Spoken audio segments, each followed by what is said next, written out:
প্রকৃতি, নিয়তি কখনোই কারোর সাথে পক্ষপাত করে না। প্রত্যেককে জীবনদান দেয়, সমান সুযোগ প্রদান করে। এটা সেই ব্যক্তির উপরে নির্ভর করে যে সে কিভাবে তার থেকে লাভবান হয়ে উঠবে। তার নির্বাচনের উপর নির্ভর করে, তার দৃষ্টিভঙ্গির উপর নির্ভর করে যে সে কতটা ধনাত্মক বা কতটা নেতিবাচক। দুই ধরনের মানুষ হন। এমন কিছু মানুষ হন যারা প্রত্যেক পরিস্থিতি, প্রত্যেক সমস্যা এবং বিপদে সুযোগ খুঁজে বের করেন। আর কিছু এমন মানুষ রয়েছেন যারা যে কোনো সুযোগে কোথাও না কোথাও থেকে একটা সমস্যা খুঁজে বের করেন। এবার আপনি কি চান? আপনি সুযোগ চান, তাহলে সুযোগ পাবেন। আপনি সমস্যা পেতে চান, সমস্যা তো আপনি চাইলেই খুঁজে পাবেন। চয়ন আপনারই, যে আপনি কতটা ধনাত্মক থাকতে চান, কতটা নেতিবাচক থাকতে চান। ধনাত্মক থাকুন, জীবনে সব কিছু সম্ভব হবে। আসুন আর আমার সাথে ভালোবেসে বলুন রাধা রাধা। যখনই আমরা কথা বলি জলরাশির বিষয়ে, যখন আমরা তুলনা করি, তখন আমাদের খুব ভালো লাগে মিষ্টি সরোবর, পুকুর, নদী। আর আমরা অপেক্ষা করে থাকি সাগরের জন্য, সমুদ্রের জন্য। কেন করি? কারণ এই সাগর, এই সমুদ্র, এ হলো অত্যন্ত বিশাল আর ভয়ানক। এর জলও কিন্তু নোনতা, যা আমরা পান করতে পারি না। কখনো ভেবে দেখেছেন এই সমুদ্রের অন্তরে এই নোনতা জল, এই নোনতা ভাব, এটা আসে কোত্থেকে? এই যে সমুদ্র, যে প্রবাহমান নদীর থেকে যে খনিজ নির্গত হয়, তার ভান্ডার হলো এটা। সেই খনিজকে নিজের অন্তরে গ্রহণ করে, সেই নোনতা ভাব নিজের মধ্যে সমাহিত করে, আর তারপর সেই নোনতা জল বাষ্পে পরিণত হয়ে ওপরে উঠে যায়, যা মেঘ হয়ে আপনার ওপর মিষ্টি বৃষ্টি হয়ে ঝরে পড়ে। এ হলো সমুদ্রের ত্যাগ, যার জন্য আপনি মিষ্টি জল পান করতে পারছেন, সে নদী থেকেই হোক বা সরোবর থেকে। সেই জন্যই হয়তো সাগর হলো এত মহান, হয়তো সেই জন্যই রত্ন সাগরে পাওয়া যায়। তাই মনে রাখবেন, ক্ষমতা তারই হয় যে ত্যাগ করতে জানে, কোনো বিষকে নিজের মধ্যে ধারণ করে নিতে জানে। তাহলে আপনিও এটাই করুন, এতটাই শক্তিশালী হয়ে উঠুন, আর আমার সাথে ভালোবেসে বলুন রাধা রাধা। বৃষ্টির ফোঁটা কত ছোট, কিন্তু সাগর কত বড়। হিমখণ্ড কত ছোট, হিমালয় কত বড়। কত পার্থক্য আছে দেখুন। দশরথ পুত্র রাম আর শ্রীরাম। দেখুন, একটা ফোঁটা একসাথে মিলিত হয়ে তখন এই বিশাল সাগর তৈরি হয়। সকল হিমখণ্ড যখন একসাথে মিলিত হয়, তখন এই বিশাল মহান হিমালয় গঠিত হয়। সেইভাবেই একটা ছোট্ট বনবাস দিয়ে শুরু হয়েছিল একটা যাত্রা, রাম থেকে শ্রীরাম হবার পথে, মর্যাদা পুরুষোত্তম হবার জন্য। কিন্তু এর থেকে আপনি কি শিখলেন? বিন্দু আসলে মহান নয়, মহান হলো সাগর। হিমখণ্ড মহান নয়, মহান হলো হিমালয়। অর্থাৎ কোনো মহান কাজ করার জন্য বা মহান হবার জন্য আপনাকে আরম্ভ করতে হবে ছোট থেকে। একটা অত্যন্ত সরল কিন্তু একটা গুরুত্বপূর্ণ কথা আমি আপনাকে বলতে চাই। দেখুন, আরম্ভ করার জন্য প্রথমেই আপনার মহান হবার কোনো প্রয়োজন নেই। কিন্তু হ্যাঁ, মহান হবার জন্য প্রথমে আরম্ভ করা অত্যন্ত প্রয়োজনীয়। আপনি যদি শুরুই না করেন, তাহলে কখনো মহান হতেই পারবেন না। প্রকৃত নিষ্ঠা দ্বারা আরম্ভ করুন। আপনার পদক্ষেপ, আপনার কর্ম যতই ক্ষুদ্র হোক না কেন, তা করতে থাকুন, নিরন্তর চেষ্টা করতে থাকুন। তারপর দেখবেন এই যে মহানুভবতা নিজে পথ চলে আপনার কাছে আসবে। তাই আপনি এটাই করুন আর আমার সাথে ভালোবেসে বলুন রাধা রাধা। কোনো প্রাণী, মানুষ অত্যন্ত চঞ্চল হয়, একদম জলের মতো। জলও অত্যন্ত চঞ্চল, অত্যন্ত উৎসুক। জল সবসময় উৎসুক হয়ে থাকে আকাশের কাছে যাবার জন্য। সেই জন্য সে নিজেকে জ্বালায়, বাষ্প হয়, আর আকাশে পৌঁছে মেঘে সমাহিত হয়ে যায়। তারপর সেই জল উৎসাহিত হয়ে থাকে যে ও কবে বৃষ্টির ধারা হয়ে মাটিতে ঝরে পড়বে। প্রখর বায়ুর বেগ সহ্য করে, তারপর মাটিতে ঝরে পড়ে। এটা জল কিভাবে করতে পারে? তার উত্তর হলো এটাই যে জল যাত্রার উদ্দেশ্য আর মাহাত্ম্য বুঝতে পারে। আর সত্যি বলতে এই যাত্রা কিন্তু অত্যন্ত গুরুত্বপূর্ণ। দুর্ভাগ্যজনক বিষয় হলো এটাই যে মানুষ তার নিজেরও একটা যাত্রা থাকে, কিন্তু সে তার মাহাত্ম্য, তার উদ্দেশ্য বুঝতেই পারে না। সে শুধু ব্যস্ত হয়ে থাকে লক্ষ্য প্রাপ্তির দিকে, কিন্তু জীবনের যে আসল সুখ রয়েছে তা এই যাত্রার মধ্যেই লুকিয়ে রয়েছে। সেই জন্য এই যাত্রা যাপন করতে শিখে নিন, এর আনন্দ উপভোগ করতে শিখে নিন। কারণ যে ব্যক্তি এই যাত্রায় আনন্দ নিতে শিখে যান, আনন্দ উপভোগ করতে শিখে যান, সে নিজের লক্ষ্যে নিশ্চিত রূপে পৌঁছে যান। তাই নিজের এই যাত্রার প্রত্যেক মুহূর্ত উপভোগ করতে থাকুন আর এই আনন্দ সহকারে বলুন, রাধা রাধা। কথোপকথন অত্যন্ত গুরুত্বপূর্ণ। এটা প্রত্যেক সম্পর্কের জন্য, বরং জীবনের জন্য অত্যন্ত গুরুত্বপূর্ণ।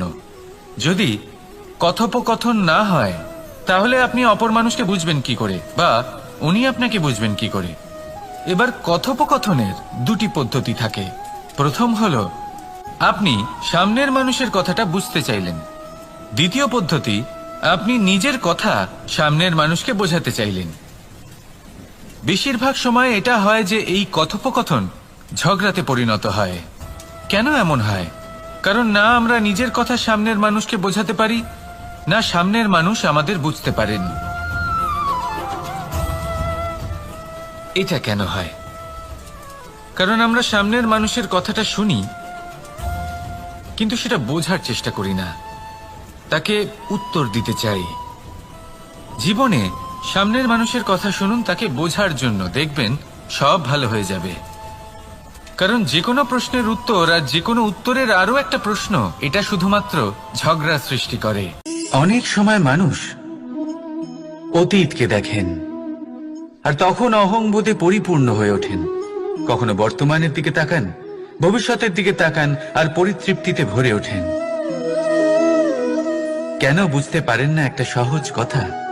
এই যে সৃষ্টি, এই সৃষ্টি হলো একটা বড় চক্র যা বারংবার আপনার কাছে ফিরে আসবেই। কঠিন থেকে কঠিনতর পরীক্ষায় আপনাকে নিযুক্ত করবে, যাতে আপনাকে উত্তীর্ণ হতেই হবে। যা কাল ছিল তা আজ নেই, এটা সবাই জানেন। যা আজ আছে তা হয়তো কাল থাকবে না, এটাও আপনাকে মেনে নিতে হবে, তাও আবার হাসি মুখে। শান্ত থাকতে শিখুন আর কখনোই মনের মধ্যে অহংকার উৎপন্ন হতে দেবেন না। হতে শিখুন সেই হিমবাহের মতো। হয়তো এই জন্যই এত শীতল থাকে, কারণ ও জানে গতকালও জল রূপে ছিল, আজ বরফ রূপে হয়তো আছে, কিন্তু কাল পুনরায় সে জলেই পরিণত হবে। নিজেকে শান্ত রাখুন। হয়তো আজ আপনি সাফল্যের শিখরে আছেন, হয়তো বা নেই। আপনাকে প্রত্যেক দিন অবশ্যই দেখতে হবে। শুধু নিরন্তর প্রচেষ্টা করতে থাকুন, প্রত্যেক পরিস্থিতির জন্য তৈরি থাকুন, আর একে ভারসাম্যে রাখতে শিখুন। আপনার কাল হোক, আজ হোক বা আগামীকাল, আপনার ভালো দিন হোক বা খারাপ দিন, সব পবিত্র হয়ে যাবে। তাহলে আসুন আর আমার সাথে ভালোবেসে বলুন, রাধা রাধা। এই সংসারে এমন কোনো পর্বত নেই যা এতটাই উঁচু যে মানুষ তার শিখরে পৌঁছতে পারবে না, তাকে অতিক্রম করতে পারবে না। এই সংসারে এমন কোনো সাগর নেই যা কিনা এতটাই গভীর যেখানে মানুষ তার তলদেশে পৌঁছে ফিরে আসতে পারবে না। একটা ছোট্ট বরফের টুকরো পর্বতের শিখরে গলে গিয়ে বইতে থাকে, আর দেখতে দেখতেই তা মহানদী গঙ্গায় পরিবর্তিত হয়। এর কারণ কি? এর কারণ হলো প্রচেষ্টা, প্রারব্ধ নয়। এই প্রচেষ্টাই সুনিশ্চিত করে যে আপনার প্রারব্ধ কি হবে। এই সমস্ত কিছু হলো প্রচেষ্টা আর প্রারব্ধের খেলা। আপনার প্রচেষ্টা যেরকম হবে, আপনার প্রারব্ধ সেরকমই হবে। আর আপনার প্রচেষ্টা যদি উচ্চ মানের হয়, তাহলে প্রারব্ধকে আপনার সামনে নত হতেই হবে। কি বলেন? তাহলে আসুন আমার সাথে ভালোবেসে বলুন, রাধা রাধা। অনেক সময় যখন আমরা কর্ম করি, সাফল্য লাভ করি, কঠিন পরীক্ষায় উত্তীর্ণ হই, বড় কাজ করি, আমাদের মনে হয় এই সংসার আমাদের একটু প্রশংসা করুক, ভালো লাগে। অনেকবার মনে হয় এটা হলো আমাদের কর্মের ফলই বটে, আমরা আনন্দ পাই। কিন্তু যখন আমরা এই প্রশংসা পাই না, তখন কি হয়? আমরা দুঃখী হয়ে যাই, ভেঙে পড়ি। মনে হয় যেন আমার জন্য কেউ চিন্তাই করে না, এমন মনে হয় যেন আমাদের আনন্দে অন্য কেউ আনন্দই পায় না। অনেক রকম ভাবনা আসে। কিন্তু আমি আপনাকে একটা প্রশ্ন করতে চাই, আপনি যে কাজই করেন না কেন, যে কর্মই করেন না কেন, তা কি শুধুমাত্র প্রশংসার জন্য করেন? যদি এরকম হয়ে থাকে তাহলে সেই ভাবনা এক্ষুনি ত্যাগ করুন, কারণ এই প্রকৃতি আমাদের অন্য শিক্ষা দেয়।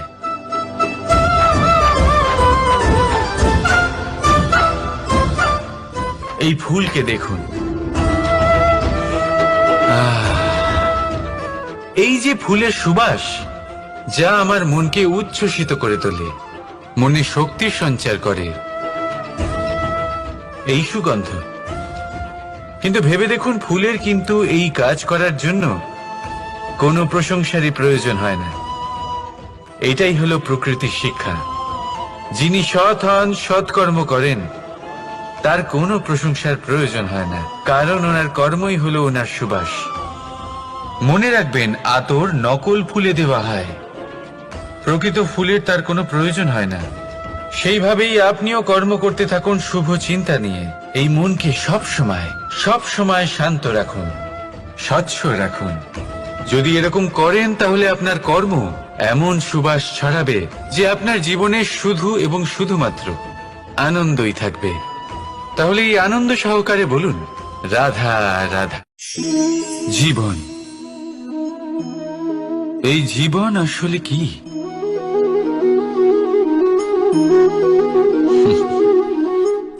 এই প্রশ্ন সবার মনেই এসে থাকে। সবার মন এই প্রশ্নের জন্যই চিন্তিত থাকে।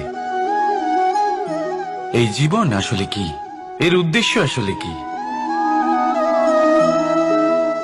কি করা যেতে পারে এই জীবনে? এই জীবন কি কিছু পাওয়ার, নাকি এই জীবন কিছু হারাবার? এই জীবন কি আসলে সেটাই যেখানে আমাদের পরমাত্মার খোঁজ করা উচিত, নাকি আমাদের ধাবিত করা উচিত নিজেদের স্বপ্নের লক্ষ্যে? এই জীবন আসলে কি? এই জীবন আসলে অত্যন্ত সরল। এ হলো শান্ত জলের মতো, একটা আয়নার মতো এই জীবন। এই জীবন আসলে ঠিক যেন এক আয়নার মতো। আয়না কি করে? আপনাকে সেটাই দেখায় যা আপনি করে থাকেন। আপনি হাসি মুখে আয়নার দিকে তাকান, আয়না আপনাকে আপনারই মুখ দেখাবে সেই হাসি সমেত। আপনি রেগে গিয়ে আয়নার দিকে তাকান, আয়না আপনাকে সেটাই দেখাবে। আপনি প্রসন্নভাবে হেসে আয়নার দিকে তাকালে আয়না আপনাকে সেটাই দেখাবে। এটাই হলো জীবন, একটা আয়নার মতো। আপনি এটা ভাববেন না যে এই জীবন আপনাকে কি দিয়েছে, বরং এটা ভেবে দেখুন যে আপনি এই জীবনকে কি প্রদান করেছেন। যদি আপনি এই জীবনকে সুখ প্রদান করেন, আনন্দ দিতে পারেন, ভালোবাসা দিতে পারেন, তাহলে এই জীবনও আপনাকে সুখ, আনন্দ আর ভালোবাসাই দেবে। তাহলে আসুন এই সুখ, আনন্দ আর ভালোবাসা দিয়ে বলুন, রাধা রাধা। সংসারে অনেক সময় এরকম হয় যে আমরা খুব সমস্যায় থাকি, খুব বিপদের মধ্যে থাকি, আর সেই সমস্ত মানুষ যারা আমাদের কাছের মানুষ, আমাদের আপনজন, তারা আমাদের ত্যাগ করে চলে যান। আমরা এই সময় দুঃখ পাই, নিরাশ হয়ে পড়ি এবং একা একাই সেই সমস্যাকেও কাটিয়ে উঠি। এবার পরিস্থিতি যেমন খুশি হোক না কেন, সেই সব মানুষ যারা এমন সময় আপনাকে ত্যাগ করেছেন, তাদের প্রতি ক্রুদ্ধ হওয়া, অভিমান করা, এটা অনুচিত। আমি বলবো তাদের প্রতি কৃতজ্ঞ থাকুন, আমি বলবো তাদের ধন্যবাদ জানান। যে তারা এমন সময় আপনার সঙ্গ ত্যাগ করেছেন যখন আপনার তাদের সব থেকে বেশি প্রয়োজন ছিল। কারণ দেখুন, হয় তাদের বিশ্বাস ছিল যে আপনি নিজেই এই বিপদ থেকে বেরিয়ে আসতে পারবেন, বা তাদের ত্যাগ করার জন্য আপনি নিজের উৎসাহ বাড়িয়ে তুললেন, আপনি নিজের শক্তি বাড়ালেন এবং নিজে সেই সমস্যা থেকে বেরিয়ে আসলেন। নিজের খারাপ সময়কে আপনি নিজেই ভালো সময় করে তুললেন। শেষ পর্যন্ত আপনি আরো শক্তিশালী হয়ে উঠলেন, আরো শ্রেষ্ঠ হয়ে উঠলেন। আর এটাই তো আপনার বিজয়, যার কারণ হলো তাদের আপনাকে ত্যাগ করা। তাহলে তাদের ধন্যবাদ জানান আর আমার সাথে ভালোবেসে বলুন, রাধা রাধা। দোল উৎসবে এই সমগ্র সংসার রং নিয়ে খেলা করে, কিন্তু এই রঙের সারমর্ম এই সংসার কি জানে? কখনো দেখেছেন একটা চিন্তিত মুখ শুধুমাত্র রঙের স্পর্শ পেয়ে আনন্দিত হয়ে ওঠে? দোলে আমরা কি করি? পুরাতনকে ত্যাগ করি আর নতুনকে স্বাগত জানাই। শিশিরকে বিদায় জানিয়ে এক নতুন ঋতুকে আগমন জানাই। দুশ্চিন্তা দূর করে আসার নতুন রঙে রঙিন হয়ে ওঠা, নিজেকে আনন্দিত করা, এটাই তো হলো দোল। এবার দোলের একটা ব্যাপার আছে, দুটো রঙে একসাথে